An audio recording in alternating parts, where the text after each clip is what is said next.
Justice Ghosh commission ఇచ్చిన report మీద అధికారులతోని వేసిన కమిటీ నివేదికిస్తే దాని ముంగట పెట్టి కేసీఆర్ చేయంగానే కాళేశ్వరం ప్రాజెక్టుకు ఈ పరిస్థితి వచ్చిందని సీఎంతో పాటు మంత్రులు బగ్గనే గరమైనరు కదా. ఇక ముచ్చట్ల ఇవాళ మాజీ నీళ్ల మంత్రి Harish Rao sir power point presentation ఇచ్చిండు. మరి హరీష్ రావు సారు ఏం చెప్పిండో పురాగా అరుచుకుందాం పాండ్రి. ఆ రిపోర్ట్ ఒకవేళ అదే నిజమైతే అది ఎట్లుందంటే కేంద్ర ప్రభుత్వాన్ని తప్పుపట్టినట్టుంది. కాళేశ్వరంకి అనుమతులు ఎవరు ఇచ్చిండ్రు? TAC technical advisory committee report is given by government of India. కేంద్ర ప్రభుత్వమే ఇచ్చింది. ఒకవేళ ఆ రిపోర్ట్ నిజమే అయితే కేంద్ర ప్రభుత్వాన్ని తప్పుపట్టినట్టు, అన్ని అనుమతులు ఇచ్చిన సెంట్రల్ వాటర్ కమిషన్ను తప్పుపట్టినట్టు, ఇంజనీర్లను తప్పుపట్టినట్టు, రిటైర్డ్ ఇంజనీర్లను తప్పుపట్టినట్టు, బ్యూరోక్రాట్లను తప్పుపట్టినట్టు. అంటే ఈ రకంగా అసలు రిపోర్టు ఒకవేళ ఇచ్చిందా లేదా తెలియదు. ఇచ్చుంటే మాత్రం అది ఒకవైపే చూసి ఒకవైపే విని ఒకవైపే నిలబడి ఇచ్చిన రిపోర్ట్ లాగా ఉంది. ప్రభుత్వం విడుదల చేసిన 60 పేజీల రిపోర్టుల అబద్ధాలు అవాస్తవాలు ఉన్నాయి. అసెంబ్లీలో 660 పేజీల పూర్తి నివేదిక పెడితే షీల్చి షెండాడతాం. ఈ ప్రభుత్వం చెప్తున్న అవాస్తవాల మీద గట్టిగా స్పందిస్తాం, ప్రజలకు నిజాలు చెప్తాం, వాస్తవాలను నిగ్గుదేల్చేటట్టు మాట్లాడతాం అన్నట్టు చెప్పిండు హరీష్ రావు సారు. ఈ రిపోర్టు మొత్తం ట్రాష్ లెక్కున్నది. చరిత్రలో ఎన్నో కమిషన్లు వేసిర్రు. న్యాయస్థానం ముంగట రాజకీయ దురుద్దేశంతో ఇచ్చే రిపోర్టులు నిలబడాయి. ఎప్పటికైనా ధర్మమే నిలబడతదన్న హరీష్ అన్న కాళేశ్వరం కూలిపోయిందన్న ముచ్చట మీద గిట్లన్నాడు.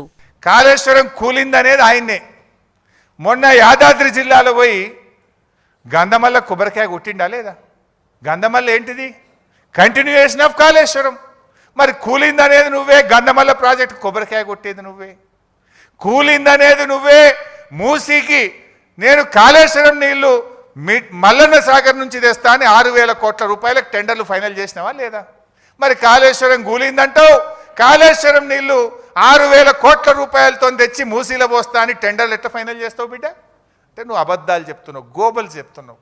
సో ఎప్పటికైనా కేసీఆర్ చేసిన నిర్ణయం తన కోసం కాదు, 100 ఏళ్ల రాష్ట్ర భవిష్యత్తు కోసం ఆలోచించి కేసీఆర్ గారు మల్లన్న సాగర్ లాంటి ప్రాజెక్టులను, కాళేశ్వరం ప్రాజెక్టును వారు నిర్మించడం జరిగింది. ఎప్పటికైనా కాళేశ్వరం మీద కేసీఆర్ తీసుకున్న నిర్ణయమే కరెక్టు అన్నట్టు మాట్లాడిండు హరీష్ అన్న. ఇక కాళేశ్వరం ప్రాజెక్టుకు కేబినెట్ అనుమతి, నిపుణుల కమిటీ అనుమతి కూడా లేదని చేసిన విమర్శల మీద స్పష్టంగా పేజ్ నెంబర్ 14లో మీకు చూపించాను. ఎక్స్పర్ట్స్ కమిటీయే చెప్పింది. వ్యాప్కోస్ has chosen after conducting the LIDAR survey Medigadda Annaram Sundilla location number 1. Number 2 high power committee, అంటే అందులో రిటైర్డ్ మన ENCలు, చీఫ్ ఇంజనీర్లతో కూడిన హై పవర్ కమిటీ రెఫర్ చేసింది. క్యాబినెట్ డెసిషన్ తీసుకుంది. CWC కూడా దాన్ని ఆమోదించింది. CWCకి ఇదంతా పంపిన DPR కూడా చూపించిన మీకు. CWC has approved, cabinet has approved and వ్యాప్కోస్ has suggested, high power committee has recommended.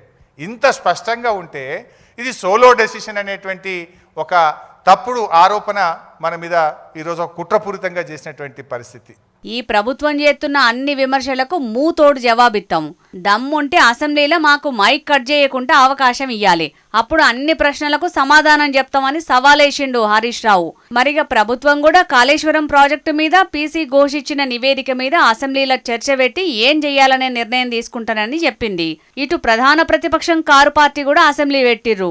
బరాబర్ మేము ఏం చేసినామో కుండబద్దలు కొట్టినట్టు ప్రజల ముంగట పెట్టేటట్టు అసెంబ్లీలో మాట్లాడతామని అంటున్నారు. కాబట్టి ఈ పారి అసెంబ్లీ రసవత్తరంగా సాగేటట్టే ఉన్నది పోన్రి.